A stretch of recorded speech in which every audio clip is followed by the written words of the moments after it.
What was your "the universe is screwing with me" moment? Back when I was a kid, I borrowed a CD of my dad's without asking, and it ended up becoming lost. We looked everywhere, but it was never found. It was a very unique CD and couldn't really be replaced.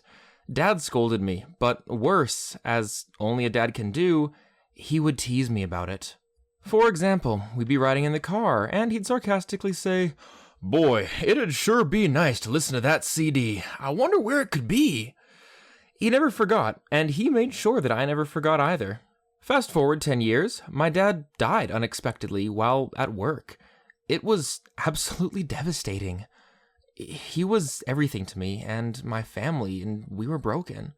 Thankfully, the universe, or something, made sure to let us know that everything was going to be okay. After we arrived home from the funeral, my mom, siblings, and I were sitting around in silent shock. It was Christmas time, so my brother thought he'd try lightening the mood by playing some Christmas music. He went into the CD cabinet, and there, sitting right in front, was the missing CD. We used this CD cabinet many times a week for years and years. There was no way we could have missed it. That CD had been missing for 10 years. It was like someone placed it there for us to find. We burst into tears and cried until we couldn't. It was beyond belief. My dad was a scientist and didn't believe in anything that couldn't be proven. After he died, several things like this happened to me and my siblings. Sounds like he found a new hypothesis to test in ethereal studies. Or would that technically be quantum physics? I don't know enough about either to even start this discussion. I had somewhat recently quit smoking, and was feeling really proud of myself because I didn't buy any on the way to a music festival that I was headed to. Guess what comes flying out of the sky during the first set break of said festival? My favorite brand, too. Also, the source of one of the coolest hallucinations I've ever had. End of the last night at the festival, I was smoking, and I felt a little girl grab the hand that was holding the smoke. Except it was midnight at a music festival, so it wasn't a little girl. What I was feeling was the smoke curling its way up my arm. It freaked me out good. I stubbed it out and tossed the pack back into the crowd. Easy come, easy go. August 2019.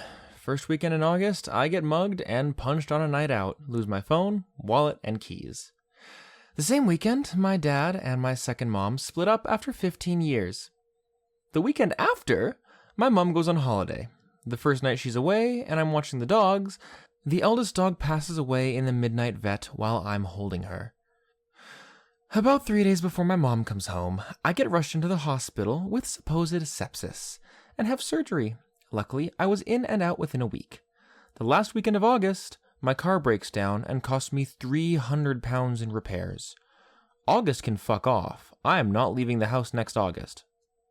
When my dog ran out into the street and a car almost hit it, but the car stopped, looked at me, back at my dog, then slammed on the gas pedal, running my dog over in the process. God, this happened to me and the dude drove off. He, my neighbor, clearly felt my dog after going over him with the front wheels. He paused, made eye contact, saw my horrified face, then decided to continue to drive on, thus going over the dog again with the back wheels. He only stopped to shout at me from the car because my street is a cul-de-sac and he had no choice but to make a U-turn and go past us again. Dude didn't have any reason to be there because he doesn't even live on our side of the street. I went off at him, but he claimed that it was my fault and drove off later because he shouted that I was being unreasonable and hysterical. I called the police, who said that this was a clear case of hit and run because he didn't stop to assist. The kicker is that after he drove off, he actually made his way to the police station to make a police report. This report saved his ass because it nullified the hit and run charges, as he did technically make a report and admitted that he ran over the dog. Whole thing was really fucked up because he knew he hit a dog, didn't stop to help, yet had the cheek to shout at me, and then got away scot-free. Right after moving, I was in a car accident on the freeway during rush hour. Back end of my car was crunched. While it was sitting in the parking lot of a collision center waiting to be repaired, a semi backed into the front end. The collision center was right next to a trucking company. When my husband called to tell me what had happened, I thought he was joking. I was driving down the freeway one day when my car crapped out. Couldn't get to stop back up. I called my roadside assistance and got everything lined up. They told me to answer any incoming calls because the tow truck would call me when he was en route. I answer the first phone call that comes through, and it's a sales rep for a freaking car extended warranty. I literally told the lady, "You've got to be messing with me. I'm on the side of the road with my car broken down right now." I know people who constantly get those phone calls, but that was the first and only time I've ever received one. I think that was less the universe messing with you and more the universe giving you a chance to get out of that one scot-free. Although I wonder what the ramifications would be if they found out you got the extended warranty after the car had an issue. So maybe it's better that you didn't get it. Just yesterday, we had a meeting about restructuring pay, wages, and titles. I was a logistics team lead for 6 years before starting up our facilities department 2 years ago. The meeting was going along, and then they mentioned moving up in the company, which piqued my interest. I swapped departments because they didn't want a logistics manager at the site. They then explained that after 2 years in a position, they'd be either moving people into a manager role or expert positions, as they called them, for people who don't have manager skills or are a department of one like mine. Those positions will be expected to take on one project a year. I'm sitting there dumbfounded. I've been doing multiple projects every year while running the full logistics department. I've completely built our facilities department from the ground up. I've done back-to-back $500,000 projects this year alone. After the meeting, I met up with HR and the general manager to ask what this meant for me. How am I going to get bumped up? I was told that because this restructuring was new to this year, that I was still 2 years from a manager's position and the $20,000 raise that comes with it. I just had my resume professionally redone and am sending it out. Fuck this company. My wife was in Newfoundland and I was in Ottawa. We were moving and she went on ahead while I stayed behind to finish my job and pick up the house. Bored one night, I went to a bar and started chatting with a couple college girls I met. One thing leads to another, and they invite me back to their place for a ménage à trois. So here I am, thinking, there's no way the wife could find out. I'm leaving town in a few days, so there's no way this could ever blow back on me. And these girls were hot. But I turned them down.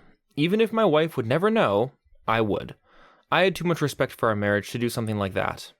3 years later, we were divorced because she was sleeping with 5 other men.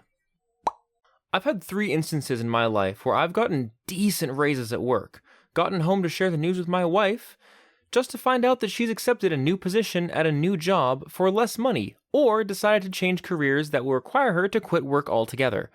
Like within days of making a little extra money, we take a large financial hit. But she's the love of my life, and she's doing what she loves now, so it's all good. We were on a road trip, and the kids were playing Find a Car. Blue car, then find a red car, etc. And since they were both boys, it was getting pretty loud. I had a headache, but didn't want to yell, so I said, "Why don't you make it hard and look for a golf cart or something? No one's going to drive a golf cart on the I-95. Just then, an 18-wheeler hauling dozens of golf carts pulls up next to us from the next on-ramp. Nothing but screams from the back seat. They thought I was magic. Imagine graduating at the top of your major with honors, and everyone else just waltzes into high-paying jobs while you're still unemployed flicking through Reddit. My honeymoon this year. You see, my mom's family has this curse in which either the bride or the groom gets seriously ill, or has some sort of accident the day of their wedding.